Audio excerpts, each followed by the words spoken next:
So you see, Tommy, I just gotta have the cookies. They're part of who I am. Please tell me where they are. Please, please, please. It started back in '94 on the east coast of the States. Ultraviolet Philadelphia, gorilla had their own thing in LA. A big old harbor vacancy, full of heart, a breath of fresh air from this industry. You've heard of the punks, the dragons, the heroes, they all came through the sea. Hello world and all who inhabit it, welcome to episode 8 of Hooligans Unite. My name is Ruby, and I promise you that weird voiceover with the Rugrats line will make sense here in a minute. I just wanted to say thank you guys for your patience.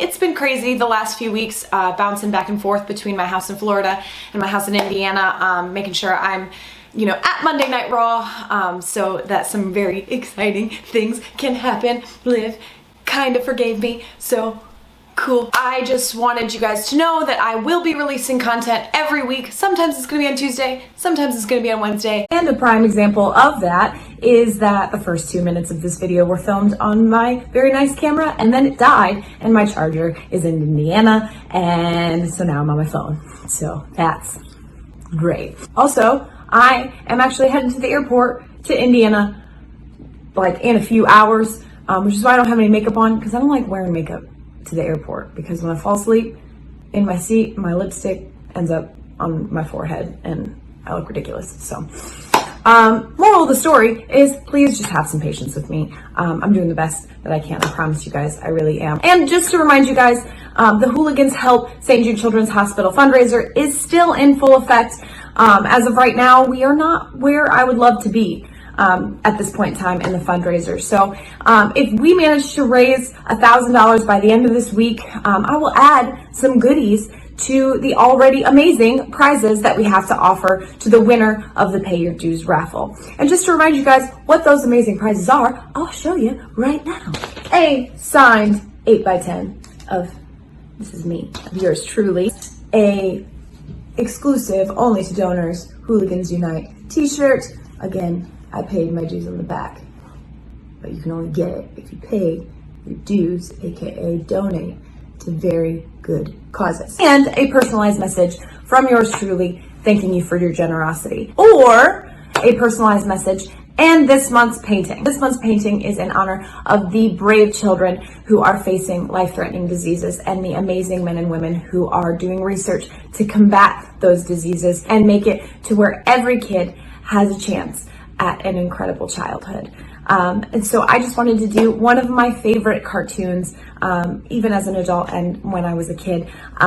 I did the Rugrats. So I'm very excited and very proud of this one. It's not done yet. It's not done yet. I have to do a lot of detail work on this one. But if you donate to Hooligans Help St. Jude Children's Hospital, you have the opportunity to win Chucky and Tommy. Oh, look at them. They love each other.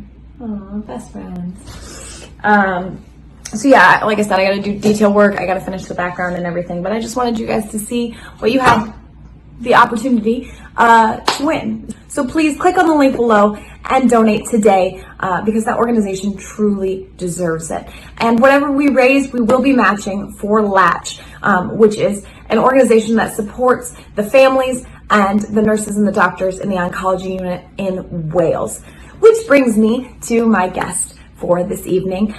He's from Wales. He is also an amazing musician. He's also an incredibly talented professional wrestler, and he's just my pal. And I'm just so grateful to have him on the show today. And check out what he has to say. We talk about Junior. We talk about wrestling. We talk about just the world in general. And I really did enjoy this interview. And one of the reasons it's so long is I could talk to this guy forever about anything, because he's just the best. So please check it out, and I will see you guys next week. Ooh, friends. Wrestling friends. Wrestling friends. I'm so happy to have you on here. Oh my goodness. I'm excited as well. I'm so excited. And I've missed you, friend. I've missed you. It's been quite some time. It has. What, January did I see you? I think that was the last time I saw you. Was it January? Yeah, it was January, because you ran past my family in the airport. And then I saw you the week afterwards. You ran past and you were like, "Hello, everyone. I'm sorry. I've got to get to flight. Bye." And I was like, "Oh, that's I Ruby." was so late. I was so late, and I thought they were gonna take my bag, and I had just returned. So apparently I just forgot how to travel. And your whole family, your amazing family that I was so excited to meet, I had no time to do it, but I couldn't just run past you. I was like, "Hi, hello, it's nice to see you. I gotta go. I'm so late." Oh, It was terrible. so funny. It was terrible. Thank you so much for being on my channel. I really appreciate it, and taking your time out of your day to talk to me. No worries. I can finally repay the favor. You know, Yay! you were on my channel, Yay! I'm on your channels. Yay! Feel good about it. This is great. This is great. So I start off every single one of these things. I say that like there's been a lot. There's been 2 other ones, but I start off all of them with the same question, and it's kind of a doozy. But I want to know if you remember, how did we meet? I do. I think. Anyway. Okay. Well, you'll be the first one, because usually I'm the one that remembers, but I'm excited. Unless I remember like the second time, but I remember. Okay. So it was 2013, I Mhm. believe, when me and Pete were traveling America, and Yeah. we were staying in Ohio Uh-huh. with Ricky, with Shane Page, and I'm pretty sure we met at AAW. I think. Yes. Yes. It was it there? It wasn't Yes. AIW in Ohio, was it? No. That was I think a few weeks later. It was around the time that you guys had done the tour and you guys were staying in Ohio. But I know that the first time that we ever met, and I remember specifically, and I don't know why, but I remember specifically that we were standing in that hallway right outside the kitchen in AAW, and there was a really cool match going on. I don't remember who it was, but I remember there was a really cool match going on.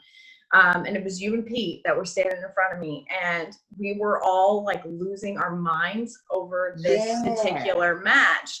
And we were fans in that moment, and it was very cool to see, because like, you get in locker rooms sometimes, and sometimes I think wrestlers forget that they're fans, or that they've ever been fans, or they think they're too cool to react to cool things that are happening. Which is never the case. You should never be too cool to react. Yeah, exactly. And we never had that problem. And just in that moment, we were losing our minds because of something that was happening. And I think that was like a moment where we're like, "Oh yeah, you're a Mark, I'm a Mark.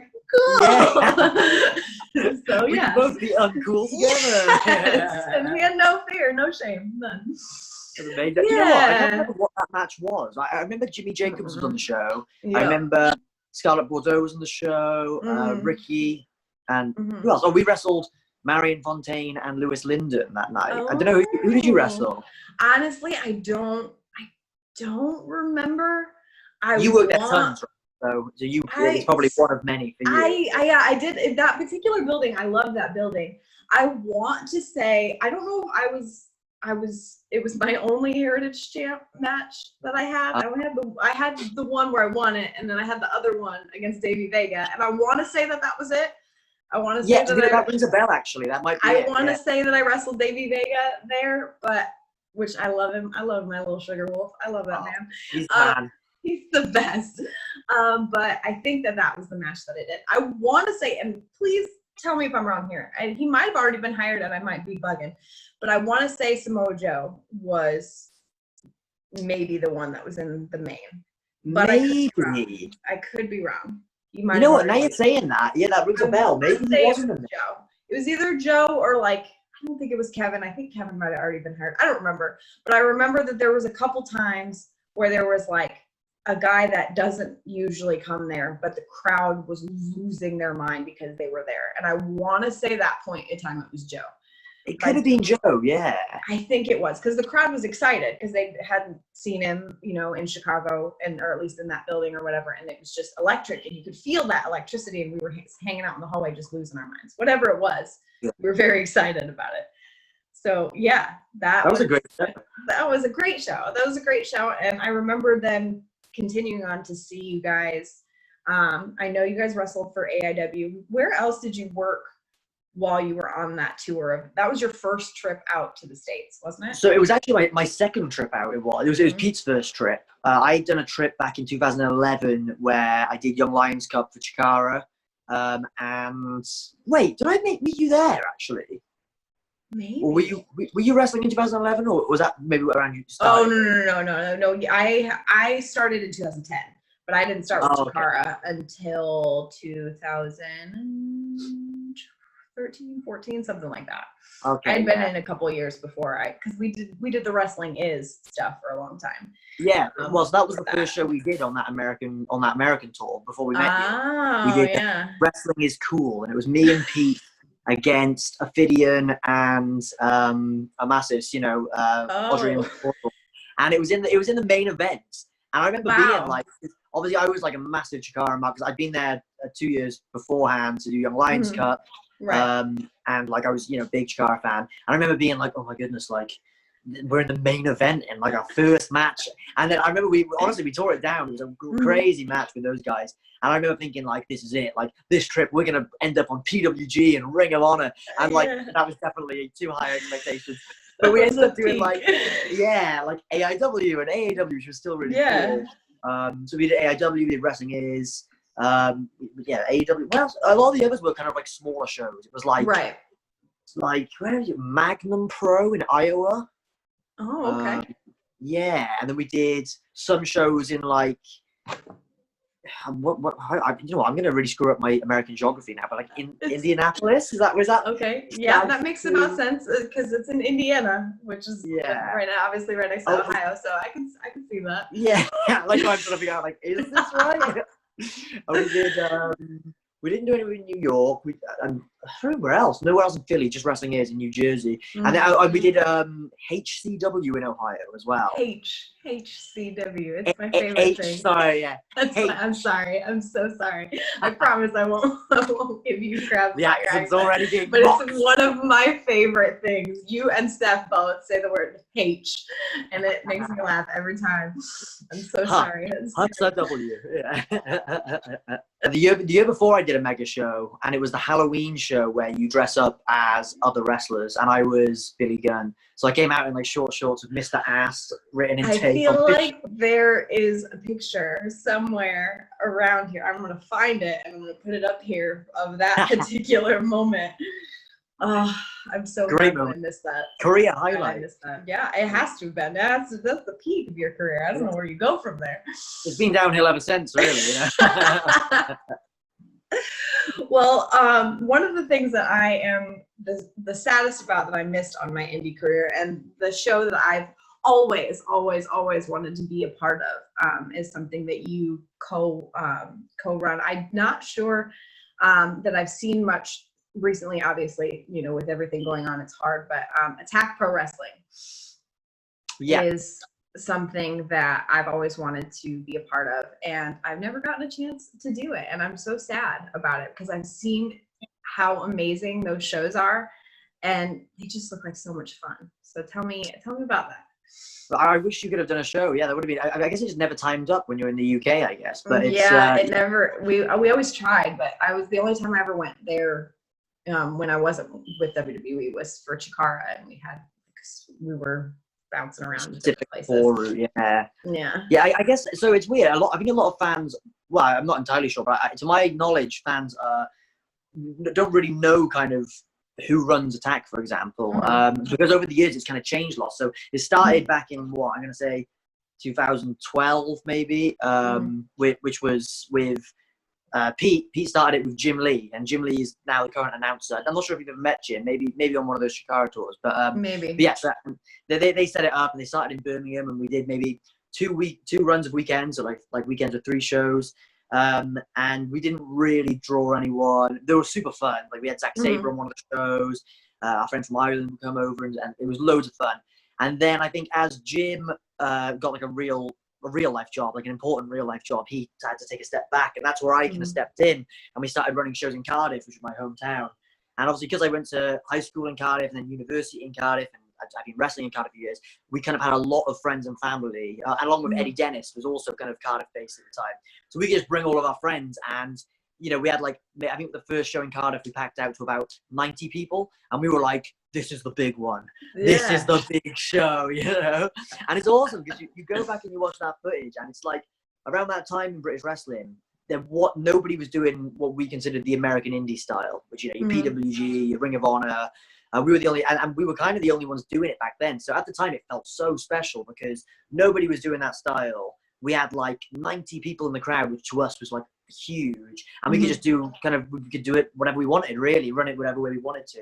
And then over the years, obviously, it built and built and built. We started doing like some more comedy shows of like Press Start, which was video game inspired shows and stuff. And now I like to think it's like one of the what has been one of the staple points of British wrestling. Like loads of talent has come through Attack in terms of like who's been controlling it. Like when I had to step away, Chris Brooks stepped in. He did an amazing job with it. And then when Pekin stepped away, Chris carried on, and then at times we've come back, and it's kind of like a collective of people who all run it as well, which is nice, you know, and especially the core originals. Yeah, like the core original guys like Flash and Wild Boar and Eddie Dennis, like they've always had a good kind of a say in what happens as well. So it's really cool. It's kind of like a wrestling company ran by wrestlers, and we're just with kind of the aim to help young up and comers have an opportunity to kind of shine, because that's what we needed back then, you know, and that's what it did for us. Right. But yeah, it's loads of fun. And it's never, I guess it's never really broken out as being like a kind of top promotion like an ICW or a Progress. But in a way, I kind of like that, you know, because like I feel like it feels just like, it feels very like underground, but in like the best way possible. Like it feels like you guys were doing something completely different than anything else that, you know, you'd seen over in the UK. And it was just, and you could tell that, you know, anybody who was a part of those shows was having a great time. And like the fans could feel that, and the fans were just as much, and like we say that, like the fans are just as much a part, but in those shows, like you could genuinely feel like the fans were just as much a part of it as the wrestlers were, and you could see how much fun was being had, and just like small little things that you guys got so much out of, and it genuinely looked like it was something that for me that I wanted to be a part of, just to experience that. And you know, obviously bucket list, you know, eventually, you know, we'll get it done. Eventually one of these days, you know.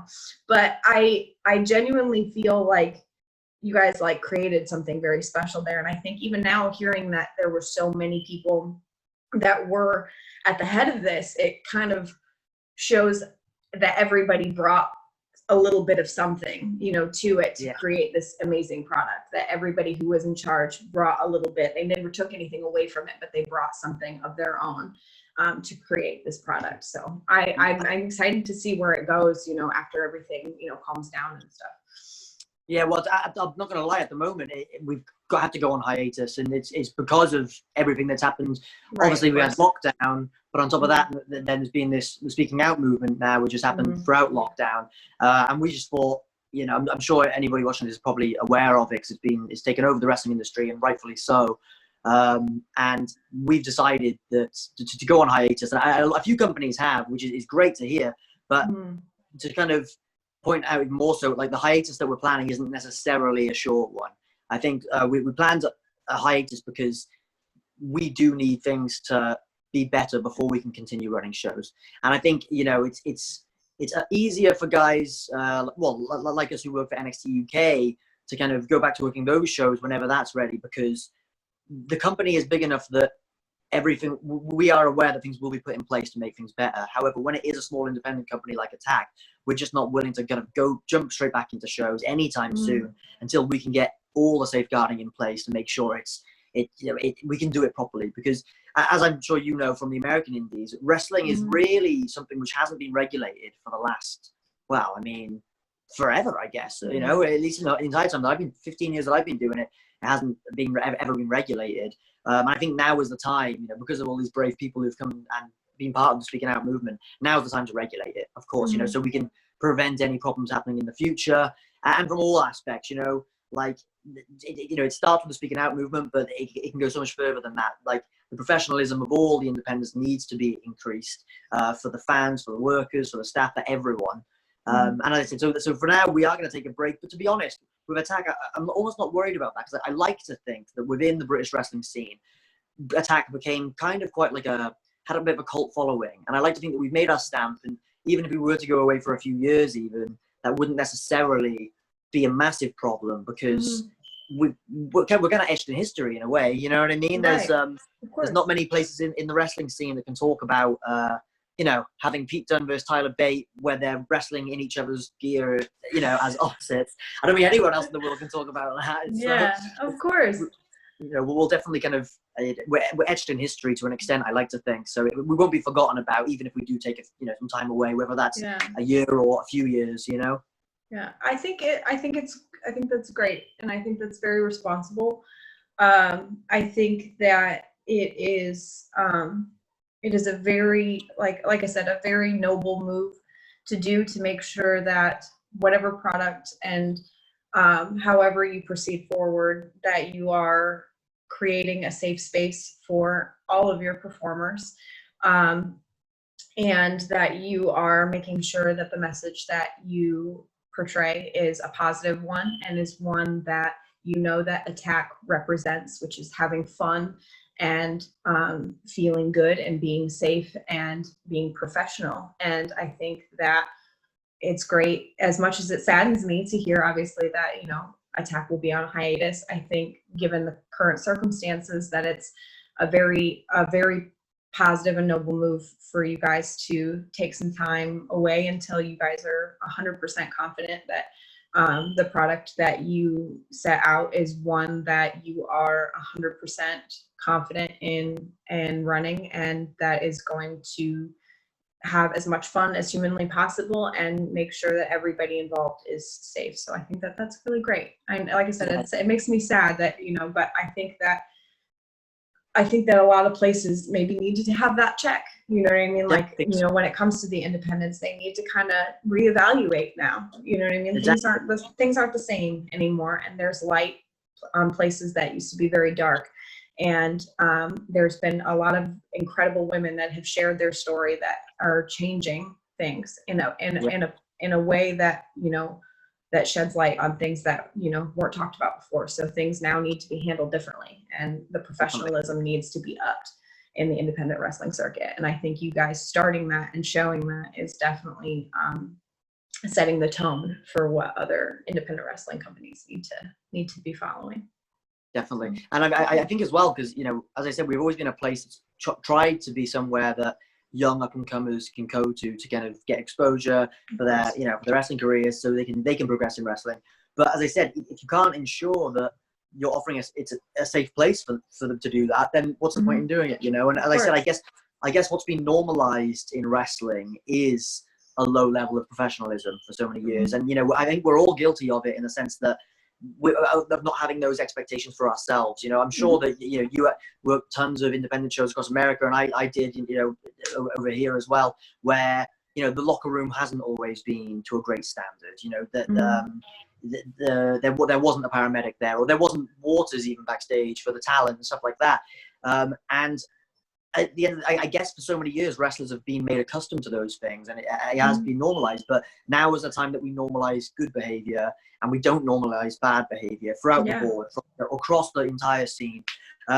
We work with, I've been with a union, it's like a performers union over here in the UK. It's a shame they don't have it in America as well, but it's called Equity, and it's for actors and actresses and like performers. But I think it was about maybe 7 or 8 years ago, they opened up to professional wrestlers too.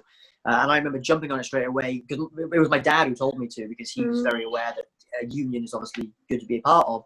And if I'm completely honest, I was young and I was like, yeah, okay, whatever. Whatever you say. But unfortunately, they didn't really get that many wrestlers jumping on board straight away. But now, years later, you know, one reason because of this, lots of people have started getting involved with them, and they're really starting to help the scene. And I really do think that's such a positive thing for the scene. As I said, I've had them over the years help me out, even with simple things like reading over contracts for me, which is definitely something which I do think wrestlers aren't necessarily equipped to do on their own, because legal talk is not like normal talk. To have a professional read over contracts, to reach out to them about any problems you have. And I'm really glad that they are now being more involved in the UK scene. And I wish it was something that could be, because it could happen worldwide. I wish unions could happen all across the world in wrestling.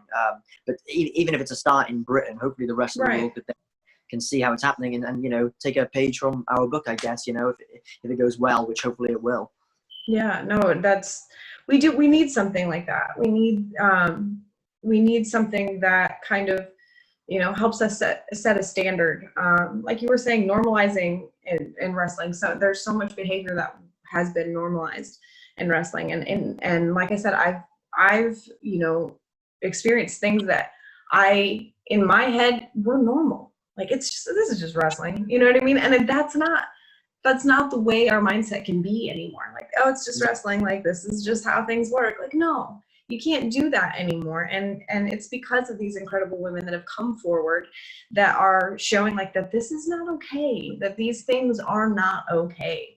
And these behaviors are not going to be accepted. And I think things like that, like the union that you were talking about, we need that standard that is set. That's, this is the only acceptable behavior that's going to happen at a professional wrestling show or at a professional wrestling school. Like, this is the only acceptable behavior. And I think we kind of need that. And I think that hopefully, we will be taking a page out of that book, or we will have our own system implemented in some way, shape, or form. But I sense that things are changing, and I sense that, the whole world is changing, but I sense that things are changing as far as in our industry. I'm hoping for the better, and that this kind of behavior won't be tolerated anymore. And that, women and men and anybody can feel safe just loving wrestling. And that's the most important part at the end of the day, is that everybody feels safe doing something and being a part of something that they love. Yeah, 100%. And even more importantly, because something that I think regularly gets forgotten, and hopefully going forward it won't get forgotten, is how much wrestling appeals to children, right? Like, such a big demographic of professional wrestling is towards children. I'm sure you probably liked it as a kid. I loved it as a kid. And when you look at companies like WWE or any of the big companies, they do appeal to kids. They have action figures, they have sticker books, and I think it's somewhere that always needs to remain in people's head as well. That, regardless, even if you're on an 18+ show, you are still a professional wrestler. And professional wrestling appeals to all ages. So, of course, I mean, that's something that has really stuck out in my head. That's why the industry needs to change as well, because when you're essentially first and foremost kids entertainment, and that's not to disrespect any adult wrestling fans, because it's for everyone. But you have to be much more sensitive when you are providing entertainment for children. And I think that's something that needs to remain in people's heads as well. And that's across the board, as I said, with all professionalism. Because at the end of the day, you need to have the same expectations that a kids' TV channel would, in terms of how you act inside and outside of work, essentially. Yeah, absolutely. Hopefully, onto a more positive scene anyway. Yes, 100%. I really do. I see us, I see us just going forward and being able to feel good and have our kids feel good about just loving professional wrestling, and loving what is my segue into the next, loving indie wrestling. And you have created quite a movement throughout independent wrestling with your company, I believe, alongside with Pete. Defend Indie Wrestling was your company. And the reason I say that you started a movement is because a multitude of professional wrestlers have this bad boy. Yeah. Let me get mine out. Here we go. There it is. And there it is. Look at that. The turnbuckle tattooed on their body somewhere. A lot of them do, and it's an amazing thing. And I think that it started off as, as a clothing line, if I understand correctly, or did it start off as something more? Tell me where Defend started and how it got to be what it is. So, thank you for giving it so much credit. Yeah, but it's funny. So it started me, Pete Dunne, and Eddie Dennis, and we've been friends for years. We kind of grew up in the scene together, and we essentially, but back in the day, as I said, when we started doing Attack, it was a similar time we set up Defend Indie Wrestling. And we were looking at things that we liked outside of wrestling. We liked, punk rock music, and, I liked skateboarding when I was younger. And I looked at those things and I thought, that's cool to the world. Like, punk rock is cool to the world, in my opinion anyway. And skateboarding is cool to the world. And at professional wrestling, it didn't have that same respect from people who weren't already fans. And I remember us looking at the merchandise for wrestling at the time, and it was it was horrible. It was like Comic Sans and people with fire on their shirts. And we were like, why can't there be a brand that people are proud to wear, like a wrestling brand? And I remember back then, the only brand that I was aware of in wrestling was, I think it was Barbershop Window. Do you remember them?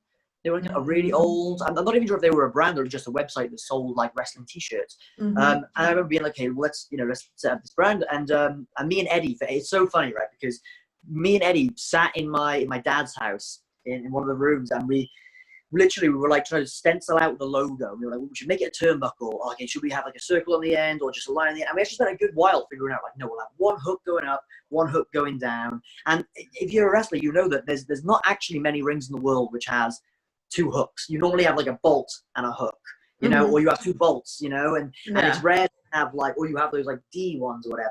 But we were like, oh, it looks better if we have two hooks. So we did that. And it's something that pains me, honestly, and I might sound petty for this, but years and years later now, like that logo is used on so many wrestling brands, wrestling training schools, show posters, all these things.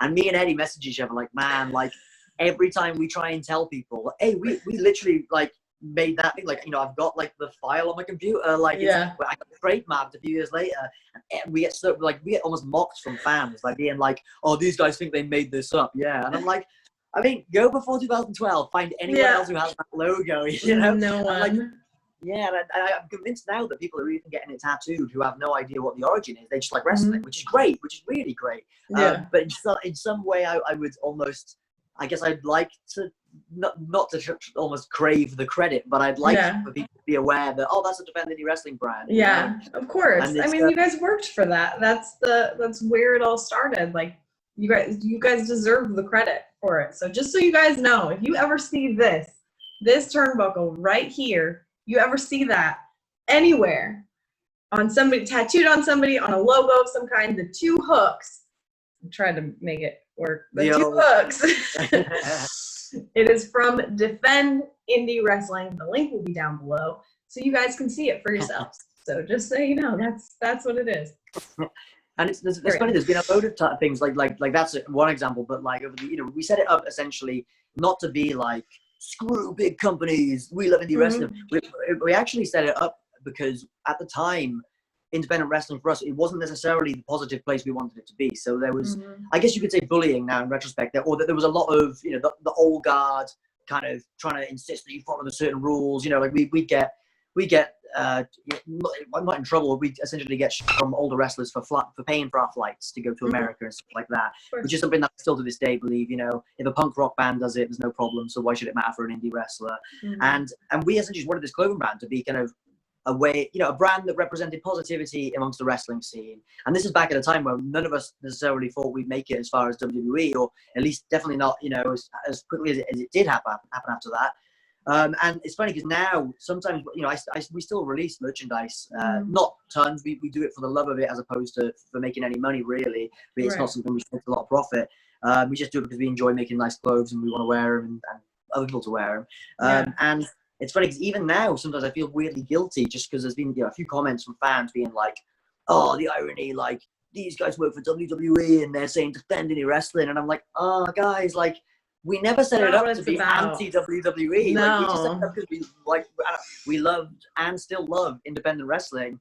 And like, if only people knew, you know, if only people knew the amount of indie wrestling we watched and, you know, the training schools that we go to help indie wrestling. And like, we'll love indie wrestling. And sometimes I'm like, oh, should I be releasing this merchandise anymore? Because like, the fans just going to think this and it's hypocritical and blah, blah, blah. And I'm like, I feel like we can't win sometimes, but I would hate to stop the brand for those reasons, you know, because at the end of the day, I still love wrestling and like, that's what I thought. Like, I've said that on a multitude of platforms and things like that. Like, whatever I can, at heart, that's my roots. That's where I came from. I am an independent wrestler. Like, I currently have made it to WWE. I'm so grateful every day that I get to work for, you know, the biggest wrestling company in the world. And I'm very grateful for that. But at the end of the day, my roots are independent wrestling. Like, just because you live in New York City doesn't mean you're not from a small town. You know what I mean? Like that. Exactly. Right. It's still your roots. It's still something that you can be proud of and not be bashing what you're in. Like, you know what I mean? Like, it just, it does make me sad because I have heard that before, and I have even thought that, like, when I posted videos and stuff, and I have my Defend Indy Wrestling flag in my gym. It takes up my entire wall. And I've thought that on occasion, just crossed my mind a little bit, like, oh well, I'm not technically an independent wrestler, but no, that's where I came from. The reason that I am in WWE is because of independent wrestling. Exactly, That's right? like across the board, and to this day, I still love indie wrestling. I still love watching, the up and comers. I still love watching my friends that are killing it on the indies these days, and I'm still incredibly happy for them. I still see stuff that still blows my mind on independent wrestling shows to this day. And I think that, that no one should be able to squash that love and to be able to make you question, because you guys started, like I said, it was a movement. It was a movement. At one point in time, every single independent wrestling show that you went to, it was impossible for you not to see one of those varsity jackets. It was Oh, yeah. impossible. Those things, as soon as they came out, everybody, and in a fashion sense, independent wrestlers just kind of wear whatever they want to wear. We usually wear, either our friends' t-shirts or just free Yeah. t-shirts that we've gotten. It's whatever. But that particular time, that was like the statement. Like, you had those varsity jackets on, like everybody had them. So I think that, it definitely it portrayed a sense of pride in something that, like, in independent wrestling, when you are not contracted somewhere, you almost, for a long time before that, I felt like there was almost like, I won't want to say shame, because I feel like shame is too strong of a word, but like, to an extent, kind of like, you would just were like, well, I'm not contracted anywhere, so, but like, instead there was pride. There was Exactly, pride in yeah. being like an independent wrestler, and in the grind and everything that you had to go through to like, there was that pride there for all the hard work that you've done. Like, you were proud to be an independent wrestler. And I think that movement and that company that you guys started really helped with that, and really like set that stage, and really like, and drove that point home. So I think it's great, and I think you should still do it. Yeah, well, that's the reason why, that's why that's what reminds me to go, no, obviously, keep releasing cool merchandise. And also because I'm kind of like, the other side of my brain kicks in, and they're like, well, screw anyone who doesn't like it, because, whatever, Yeah. this has been my life for the last 15 years, whether I've been in WWE or TNA or in the Indies or whatever it is. And it's funny because I think the one thing which the brand that me, Eddie, and Pete wanted to embody is that punk rock ideology, which you obviously embody. We all embodied even before we started the brand, and most independent wrestlers do. It's to quote, set your goals. It's the process, not the result. And that's so true in so many wrestlers' careers. I think is that, like, if it wasn't for the long drives and making friends and sleeping on floors, then like this wouldn't have been as rewarding, and it wouldn't be as fun. And I almost still crave. I when I go on tour with my band, I love the fact that I still have an aspect of my life which isn't fancy hotels and luxury driving. Although, don't get me wrong, after years of doing it, it is nice to spread your legs out. But like, I like the idea of, we sleep on floors, in whatever city we're playing in, and we all cramp up in the van and we drive, because that's the fun of it. Because I guess you're doing it for the love of the art. You're not doing it for any fancy bells or whistles. Yeah, no, it brings you back. Like, it brings you back to your roots, and it brings you back to who you were and who you are and what's made you who you are now. And it's just, I do love it. Like I said,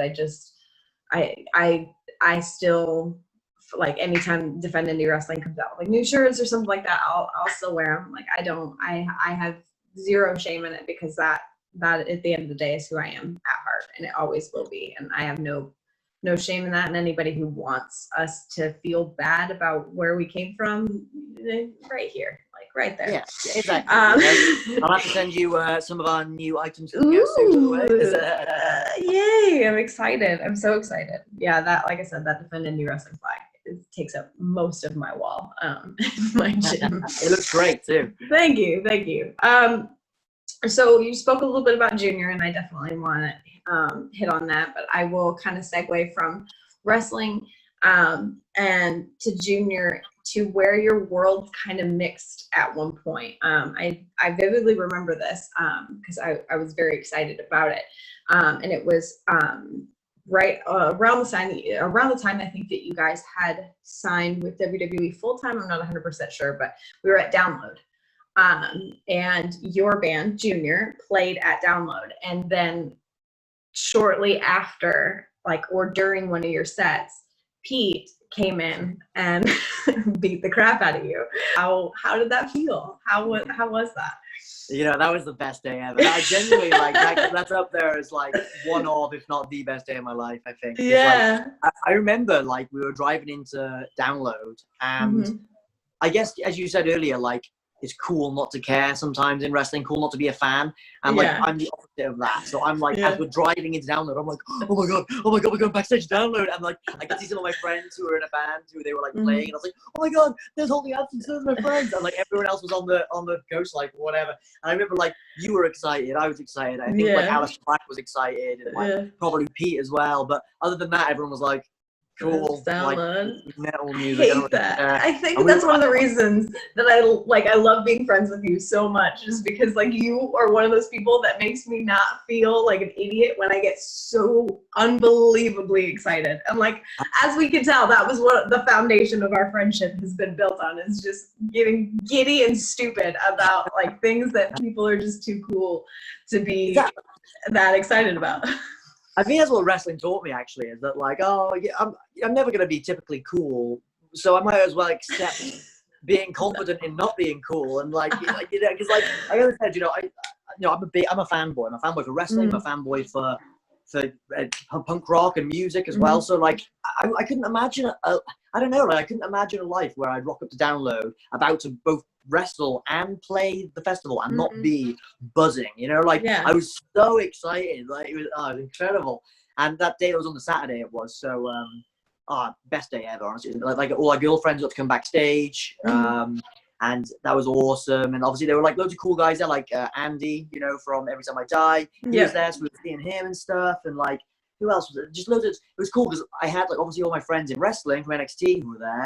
And then I had a load of friends in bands who were playing as well. Like, the guys from Holding Absence were playing, I think, the same day that we were. And then I got to do that big dive off the stage to set up mine and Pete's match later on. And I was like, man, very few people in the world get to do this. Like, play Download Festival in front of, like, 1,000 people in the morning, jump off the stage, and then wrestle for the UK Championship later that night. I was like, and then I finished the night with my girlfriend watching Biffy Clyro at the back of the field. And I was like, this day has been the best. Yeah. And then the next day, I injured my neck and went to hospital. So it kind of went quickly from, like, 10 to 1. Yeah. Oh my God. I was wondering if that was the same night or if that was the next day, and it was the next day. And you scared the ever-living hell out of all of us. Yeah. We're terrified. But I'm glad you're okay. But I'm also glad that you got to experience. That has to be incredible. Also, these are two things that you have worked so hard for your entire life. Like, you've always loved wrestling. You've put so much work and effort into the amazing band Junior. And then these worlds just in one day just collide into this amazing thing where you get to play and then you get to wrestle, but in between the time you get to play and then beat the crap out of your best friend. Like, that's awesome. That's amazing. Yeah. I'm so excited.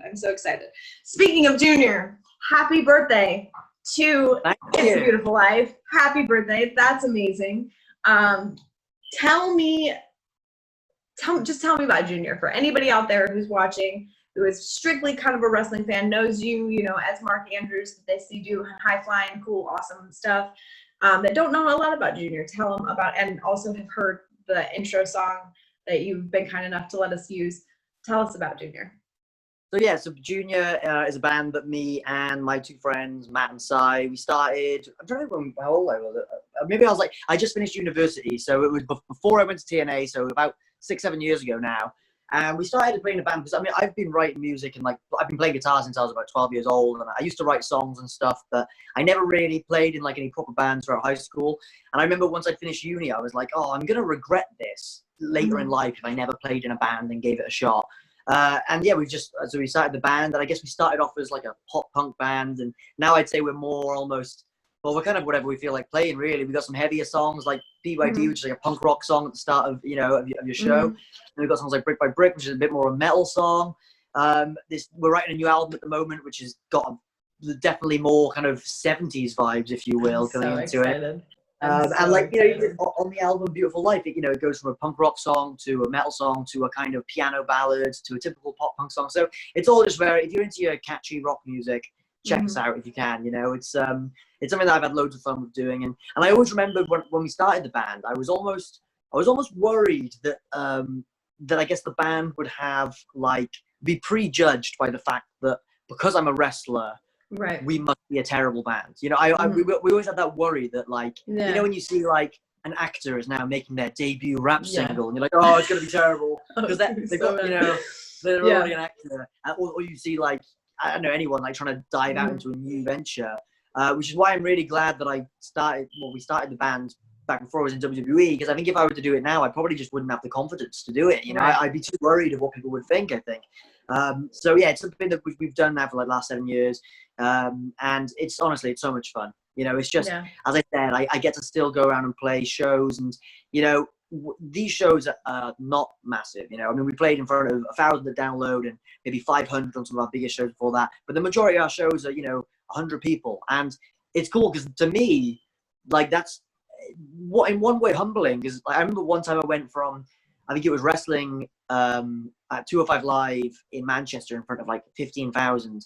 And the next day we like played a show in Scotland in front of like 50 people. And I remember being like, oh, this is humbling. Like, I went from 50,000 to 50 people. But like, that's the beauty of it, Like at the end of the day, I would be excited to play our music in front of anyone who wanted to listen to it. So it's just really, it's a real cool thing that I get to do. I'm really grateful that I get to do that alongside wrestling, even though there are a few hiccups. There's been a few occasions where I've been called last minute for wrestling, and then we've had to like chop and change. So all the credit in the world to Cy and Matt and our managers at Future History, because like it was only last year we had a show in Bristol due for Friday night, and I got told at midnight the night before that I was going to be on Raw the next night, because it was a pre-taped Raw, because in the UK. And like both the bandmates had already gone to bed at this point. So we were like, cool, like pick you up tomorrow to go drive to Bristol, which is like half an hour away, or like an hour away from where we live. And then I had to call them like, wake up. I can't do the show tomorrow. You got to do it acoustic. I'm going to be on Raw. Sorry. And that's just it. Like, and they were like, cool, make it work. They practiced an acoustic set quickly. And like, it's happened before where I think I was needed for 205 Live, and I found out maybe 3 days before, and it was in LA. And we had started, that was the start of our tour. So we had like a 7-day tour, and they needed me, I think it was a Monday night or a Tuesday night. So last minute, we had to like get one of our friends to stand in for the first 2 or 3 days of tour. And then I came back from a flight, drove straight to the venue, and I was like, okay, I'm back. I'm here for the second half of the tour. Oh my goodness. I a massive thank you to those guys, but also to the fans that put up with us for occasionally not having me around at these gigs. Right. It's a joy though to be able to juggle both as tightly as I can, Yeah, but I think you've done a great job. I feel like at integrating them into each other, just enough to like remind people, like with the stuff at Download, and also making your entrance music a Junior song. You know what I mean? Like there's little hints of it, but for the most part, you've kept them both fairly separate. But you've neither one of them have ever suffered. Like you have put your all into both of them, and it is very much shown. Like you can see it with the success of the band and with the success of your wrestling career. And I think that that's great. That not a lot of people can say that they can do that, is to be able to be successful in both the music industry and the wrestling industry. And while neither one of them have had to inherently suffer. Like obviously you've had a couple hiccups here and there, but like for the most part, like the band is incredibly successful. You've been incredibly successful with, WWE and being NXT UK tag champ, one half of the NXT UK tag champs, which was such an incredible thing to see, by the way, which we will touch on. I want to touch on that. But I also want to talk about the amazing thing that Junior's doing is during the pandemic, I read on your website that you have been recording some songs from home and that all of the proceeds from the downloads from those songs are going to NHS charities together. What made you guys decide to do that? So I think obviously it's, you know, with lockdown going on, especially in the UK, like all the credit in the world is deserved to everyone who works for the NHS, because they've essentially kept our country alive, I guess. You know, it's been, you know, and as luckily there is a lot of support being shown by the country, I guess, not necessarily by the government, but by individuals in the country, you know. And I mean, it's the very least we could offer, I guess, you know. Just like most industries, especially the live events industry, music scene suffered, you know, like music scene couldn't really continue in the sense of doing shows and playing shows, but it meant that you could get creative and do like home recordings. And luckily Matt, who's, you know, 1/3 junior, is fantastic at mixing and writing. So we were able to kind of record in our own homes, our own little covers, and send him, and he could make them sound 10 times better than they actually were originally. And we figured, we were like, well, you know, whatever little money these songs do make, hopefully they can still go to a good cause. So we were really psyched to kind of release those, because one, it was really fun for us to make, and two, it was going to a good cause. So, you know, it all kind of worked out perfectly, I guess, you know, and it kept us busy for our lockdown as well, which is good. Yeah. As I said, it was just kind of, I guess sometimes I think you probably feel the same, like it struggled to sit still, right? So lockdown, that's one of the biggest things I had to adapt to, was, okay, you're not wrestling anymore, okay, you're not gigging anymore, okay, what do we do? But it was nice in a way, because it gave me time to kind of do stuff like, well, I'll record a cover. Well, I haven't done that in years, you know, I haven't done that in like almost 10 years. So, it was kind of just a fun little project that we could sink our teeth into. And it's slightly unique in the sense that I know every band under the sun has done it, but it's unique for us that we weren't in a proper studio. We were just doing it at home. And then, as I said, the cherry on top is the fact that it got to give proceeds towards NHS charities, which is, you know, another great perk to doing it, obviously. That's so great. Great. And like I said, another thing is, you know, you have musicians, not a lot, like, I'm not saying that no musician has not done anything like that, but like in this current time, you know, we definitely need to give back to the people that are, you know, helping keep us alive, and that are, you know, helping keep us healthy and stuff during these times, and risking their own lives. And so giving back in that scenario, you know, with you guys' music and being able to record at home, and create something new that, you know, junior fans have never heard before, is very cool. So I think that's very cool that you guys did that. I like it. Thank you. Yeah. I also got to do a Thin Lizzy cover, which was fun. So yeah. Ooh. To listen to it. So back to what I was talking about earlier, because I want to talk about this moment, because this is one of my favorite Mark Andrews moments that I have gotten a chance to watch, because I was jumping up and down in talking about marking out. Oh my gosh, I was jumping up and down. I was Is it in a Taco Bell? No. I thought you said in a Taco Bell. I was like, why were you there? I was at a Taco Bell and I was screaming, throwing the packets in the air, everything. They did it! They did it! The moment when you and Flash Morgan Webster won the NXT UK Tag Championships in your hometown. Try to explain that moment. Well, actually, first, you know, I said a minute ago, like, downloads, like, best day of my life. And maybe, I don't know, because they were both up there, you know? It's wild. I'll be honest, I couldn't have written it any better. Like, just when you know, it's one thing to win a championship in WWE. That's huge, you know? That's your dream ever since you're a kid. And then on top of it, to be like, oh, you're doing it with one of your best mates, and you're the first Welsh champions of all time. And I was like, okay, well, that's huge. And then on top of it, it was like, oh, by the way, it's also going to be in Wales. And you're like, oh, okay. So in front of all my friends and family and like this packed out crowd, who are the hottest crowd I've ever experienced. And then on top of that, like, that's like literally like the greatest thing ever for me. And then on top of it, they were like, oh, and your band, they can write the theme song for the show. And I'm like, are you kidding me? This is crazy. Like, what the hell? Like, where do I deserve this karma from? Like, honestly, it was, I couldn't have written it to be any better. Which is why I was convinced something was going to go wrong. Like, last minute, I get injured or something like that. And actually, funnily enough, I say that. Flash did get injured only 3 or 4 months beforehand and a serious injury that was potentially going to need surgery. And we were both like, okay, this might not happen. And at this point, we didn't know we were winning the belts. Right. You know, I didn't know the band was going to be the theme song, but we knew that there was going to be a big match in Cardiff in our home country. And it was this close to not happening. You know, he had to rehab, he had to take time off. There was a real big chance it wasn't going to happen. And then luckily, just in the nick of time, you know, it was almost like fate, you know, it ended up happening, going perfectly. And I remember the entire week leading up to it, I was so nervous. I mean, like, nervous to the stage where I was in a very bad mood. I was very grouchy all week. And then on the day, I was so relaxed. I'm like, oh, greatest day ever, it's going to go well, you know. So, and Flash, you know, he swapped. So he was like great all week. And on the day, he was like super nervous. It was amazing, though, honestly, just to do it in front of my friends and family, you know, like, my girlfriend was in the crowd, which was amazing. My sister, my nephew, and my brother-in-law, and then have my parents had watched at home because they were babysitting my other nephew, and it was like, as I said, you know, those are literally, you know, like wrestling. I don't think it does. Nobody deserves anything from wrestling. You know, wrestling doesn't owe anything to anyone.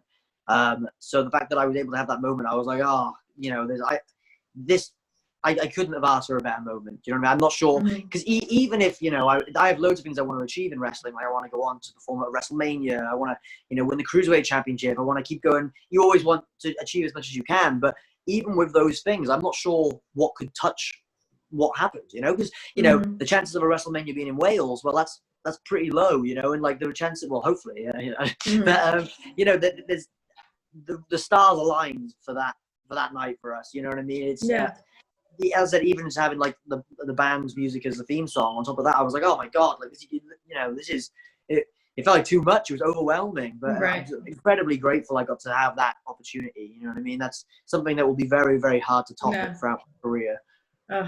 The moment was so beautiful, just because obviously, you know, you had your family there and your friends, but you know, the fans of Cardiff and the fans of Wales, like, you know, both of you, you know, that's your home country. So a lot of them have probably seen you grow over, you know, the last 15 years and, you know, have seen you go from very small, you know, bingo halls and up until this point. So a lot of those fans, I feel like, could tell and could feel that, you know, this had been a long time coming, and had been something that you guys had worked so hard for. And that was the general, like, a real, true, pure, genuine happiness from the fans of just like, they did, like, the "you deserve it" chant, like, wasn't enough. Like, they were on their feet, just losing their minds, just so happy for you guys, and to see and to experience that moment. It just felt like, just from watching it felt like something very special. So it was very, very cool. Yeah, honestly, it was, even thinking about it gives me really, I was like, I love that. I love that. You know? It was real. You saw it, so it was real.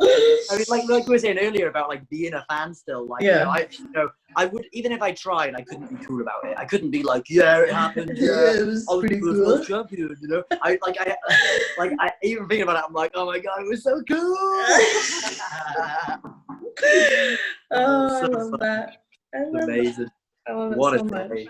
Well, speaking of bingo halls, you have created this podcast that I have appeared on, and it was probably one of my favorite things. I guess it don't necessarily call it a podcast. I don't know what you call it, but it's a YouTube channel, I believe, that is called My First Match with Mandrews, and I think this is brilliant. This is absolutely brilliant, because you have had quite a few people on here that get to relive their first match, or at least one of their first matches, with you, and you guys get to experience it together.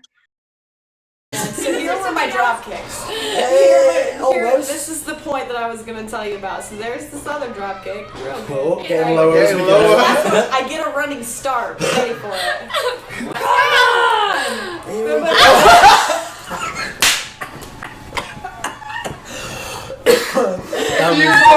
that back. Why? And I wasn't even standing up straight. I'm leaning over like a caveman. How did that get started? What is your favorite part of it? everything. It's so smart, and it was the most cringeworthy thing I've ever seen in my life when I watched my first match. So incredible! Nothing will top that, I don't think. But you're currently the drop number kick. one to watch. Oh, am The I drop really? kick- No. If you haven't seen it, go watch Oooo Riott's No. first match right now. It's It's so fantastic. bad. Oh, It's great that because we're all like hurts. talking over each other. We're so excited. We're like, oh, and then The drop kick. drop kick. And then, oh god. It's great. It's so credit where it's due. So Marion Fontaine, who I mentioned earlier, I who love Marion Fontaine. Aw, one of the love most him. creative men in wrestling. It's unbelievable. And the loveliest man as well. It's the I actually, best. to give credit where it's due, I didn't steal the idea from him, but I was influenced by him. So pretty much one day I kind of was thinking, I was like, oh my God, I should watch people's matches back with him and we should like laugh about them. Oh my God, it's amazing. And then I realized I'd seen a video of him and Ricky Shane Page doing it, which was really funny as well. So I messaged Are they him. watching their old backyard stuff? Yeah, well, I think some of it was backyard and some of it was really early indie stuff as well. And it was like, Beautiful. they were like the worst matches. It wasn't like your first, but it was like your worst, like real Yeah. terrible ones. Yeah. And it was super funny. So as somebody, as I said earlier, I kind of hate when a lot of things in wrestling get stolen, whether it's moves or trademarks or merchandise ideas or whatever it is. So I messaged him because I was like, I can't just do this without asking him. And so I was like, hey man, I've had this idea, but I'm pretty sure I've copied it off you. Do you mind if I still do it? And like, or can you find a way where it will be different enough that you're comfortable with? Because his is super funny. And he was like, well, he actually said, he was like, well, yeah, if you stick to it just being like first matches, like my first match with Mandrews has a great idea, has a great ring to it. And I was like, oh, if you're cool with that, that'd be great. And he was like, yeah. So I was like, oh, okay, thank goodness.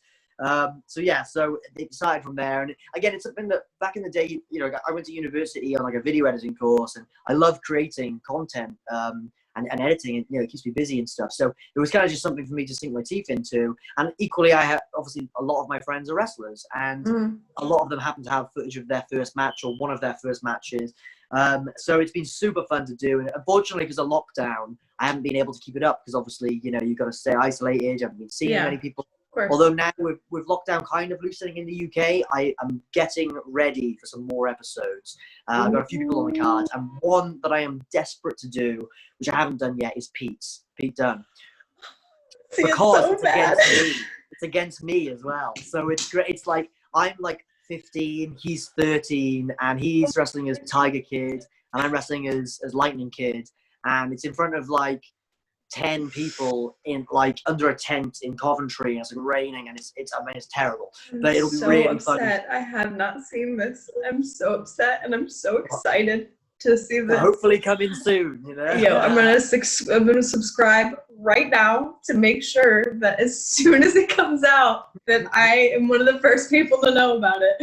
Because oh God, it's gonna be a good one. It's gonna be actual gold. That's gonna be gold, complete. Oh. It's so wow. funny.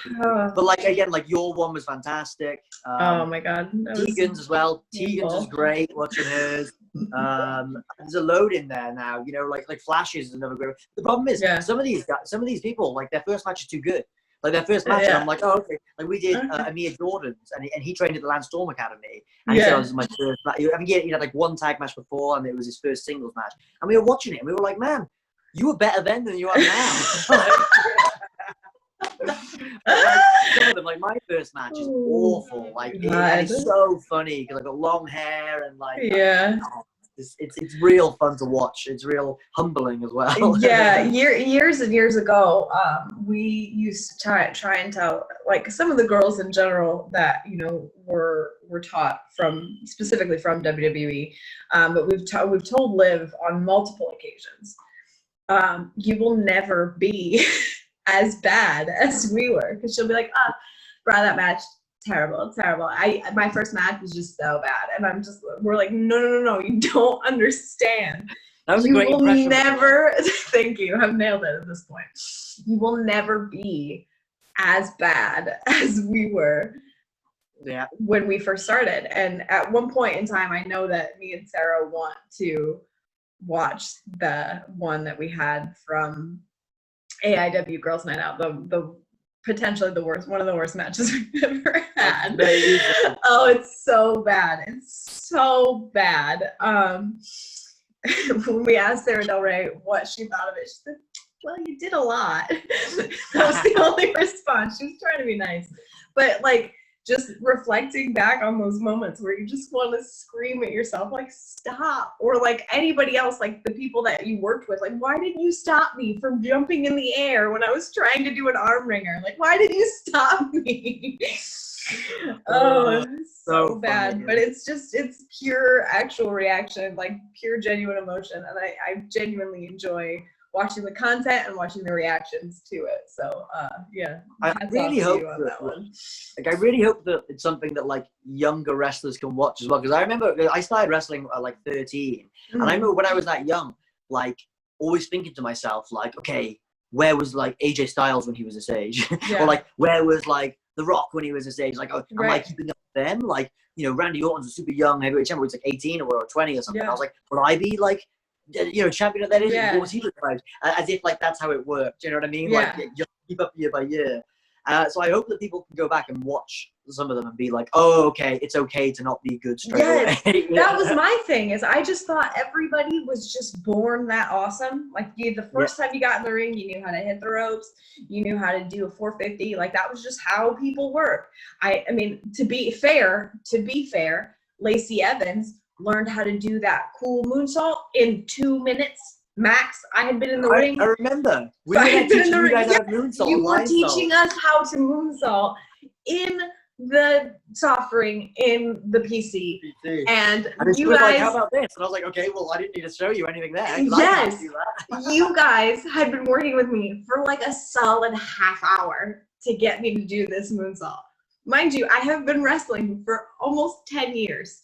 Then Lacey Evans, who had been wrestling for like 2-3 years, walks into the ring, does the moonsault the first time off the second rope, and is like, I think I could do this other thing. Jumps to the top rope, does the moonsault there, and I was just like, I just threw my shoes away, and I was like, I quit, I'm done. I'll never do this again. But like, I thought that's how it worked. I thought that you stepped into the ring and you were just automatically just that good. Yeah. So and some people, you know, I guess they are have just that very power, gifted. right? They are very gifted. But a lot of the people that you admire and that you adore have sucked at some point in time in their lives, and they have been very hard to watch. So everybody is human, and I think that YouTube series is a perfect example to show, like you said, young wrestlers, that it's okay to suck for a little bit. You got to learn from your mistakes, but it is okay to suck for just in the beginning. It's not okay to suck after a couple of years, but you get to a certain stage where you need to improve. Yes.